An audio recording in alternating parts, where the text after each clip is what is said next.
calling on only the bravest and boldest of ghost hunters. These stories are not for the faint of heart. The best ghost stories feel so real, so believable, and so utterly chilling that they virtually guarantee you at least one night, if not more, spent tossing and turning while listening for creaking floors and the sound of ghostly moaning. And of course, that is the paradox inherent in ghost stories. The better they are, the worse you'll sleep at night. This is true, even if you're a dyed-in-the-wool supernatural believer, the type of person who has memorized details about Halloween's origins, knows the backstory behind Halloween monsters, and spends Friday the 13th reading Ouija board stories.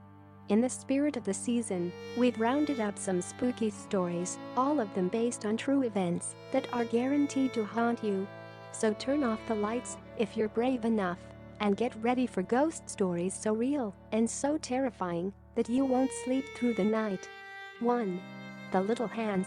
I've never lived in a haunted house, but my mother did as a teen, writes Reddit.com user PatentedSpaceHook, recounting a true event.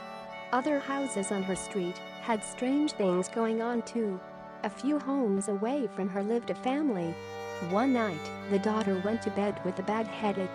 The next day, she was dead. She'd passed away from an aneurysm. After her funeral, the family went away to get their minds off the tragedy, and the father asked my uncle, my mom's brother, to check on their pets.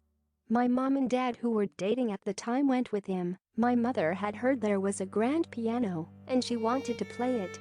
My dad was studying to be a veterinarian. After entering the house, my uncle and my father headed to the basement to see the animals, and my mother went to the piano on the ground floor. She was playing it when she felt something brush her ankles. She thought a cat must have left the basement and walked past her. She kept playing. And then she felt it again. She looked under the piano and saw nothing. When she started again, she felt hands clasp her legs tightly. She dashed to the basement door, called my uncle and father, and waited for them. Back outside, my uncle could tell my mom was rattled and asked what was wrong. She told him what had happened, and he turned white. He told her the daughter who had died used to play a game with her father. When he played the piano, she'd crawl underneath, grabbed his ankles, and push his feet up and down on the pedals. If that experience sounds thrilling to you, you might like exploring what paranormal experts say are the most haunted places in America. 2. The Boy with No Eyes.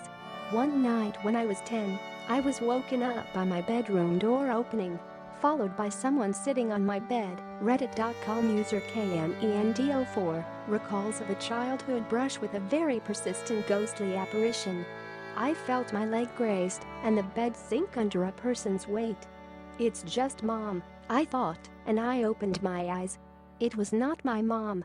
I found an eyeless boy. He had black, empty sockets, about my age, sitting at the foot of my bed. He extended his hand, and in it was a little box.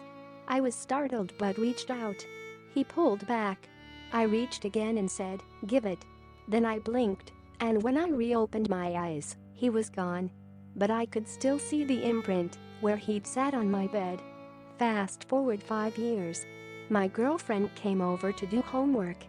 After she finished, she took a nap while she waited for her parents. When they arrived, I tried waking her up. She opened her eyes suddenly, looking up at a corner where the wall met the ceiling. She pointed there and went back to sleep. I shook her again. She came to full consciousness, and I explained what she'd done. She looked haunted. Up on the wall, I saw a little boy with no eyes. He was there, in a Spider-Man pose, staring at me. I freaked out and told her my story about the same kid. Fast forward another 5 years. I was with the same girlfriend, and we had a 2-year-old. We were living in my parents' house, in my old room. My daughter started waking up at the same time every night, and she'd talk.